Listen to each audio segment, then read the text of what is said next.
Allow me to inject a little bit of clarity, maybe even a little bit of sanity into all of this entire situation. So if you haven't heard, Bernie Truax, Mitchell Messenbrink headed from their previous institutions to Penn State University.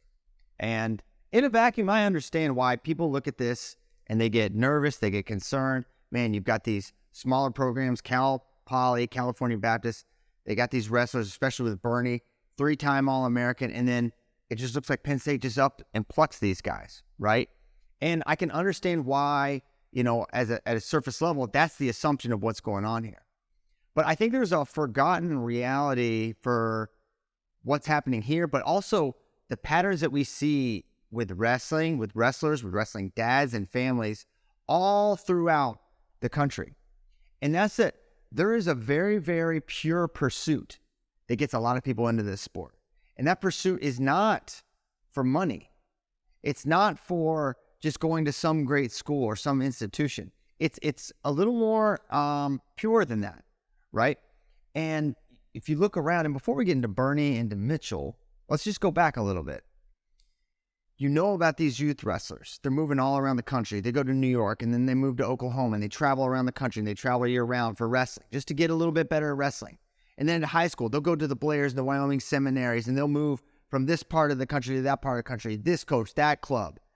I remember when I was in Iowa at a Seabolt club, I'm talking to this dad. He's like, yeah, we actually live in Wisconsin. We drive 3 hours. It was like 3 or 3.5 hours, one way, up and back, 2 or 3 times a week. This is routine. This is what people will do for youth wrestling. Okay? This is what people will do for high school wrestling. There is no money in this. There's no money at that level. You're just in pursuit. You're in pursuit of something bigger. And so the idea that would stop when you get to college, that you wouldn't wrestle somewhere and then think, man, I go to Penn State, if I go to this school instead of my current school, I could be pursuing that. There's a better chance of me running down that goal, that dream that I set out to achieve. But I don't know why that gets forgotten. And I don't know why right now, and I do know why. I know it's the portal has opened things up. It has made that more of an option. You're not as locked into a given school. And NIL creates a little bit of murkiness around this because you hear about these offers. And I'm not saying there's not a financial aspect to this, but I don't think it's the driving force. And I think every conversation that you have with these athletes and the people around the situation, they're either just fantastic liars or there's really not all that much money involved with the decisions for these guys to go to this school, for them to go to Penn State. And the reality is, when Bernie went in the portal, I said, he's going to go to Penn State. Okay, why? Why did I think that? Because Bernie, as soon as NCAAs ended, wanted to go to Penn State. That's how it started. It didn't start with Penn State thinking, wow, Aaron Brooks is going up to 197 next year. We're going to need an 84. Let's get Bernie. That's not the order. Bernie wanted to go to Penn State. Other schools tried to come in and make offers, but he said, no, the best place for me to achieve my wrestling goals and to fulfill a childhood dream is to go to Penn State. Same for Mitchell Messenbrink. No amount of money. This guy's talking, he's like, there's no amount of money that would steer me away from going to Penn State. This is the place I need to be to do what? Not to be rich, to reach their wrestling goals and to reach their dreams. And I know that maybe sounds maybe a little corny, a little cheesy, but that's wrestling. No one sets out to this sport to get rich. Some people have, but it's very, very few. There's not a lot of money in it, right?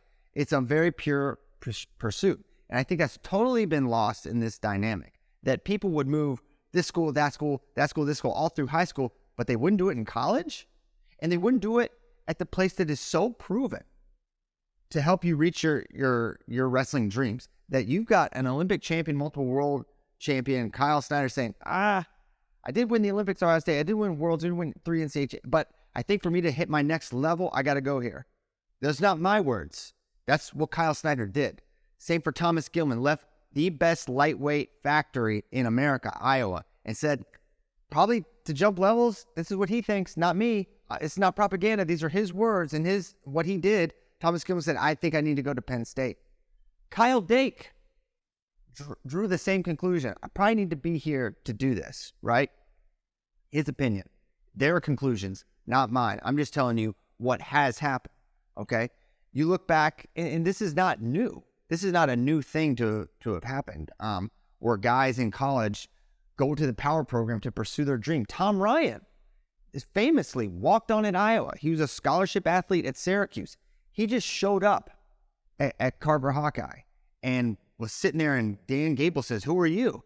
He's like, "I'm Tom Ryan. I was at Syracuse, but I'm transferring here." And he says, "Okay, well, you're not going to get any better sitting there," and goes and he gets, brutalized by the Steiner brothers. And then, he's pursuing his dream. He's a multiple All-American. He's an NCAA finalist.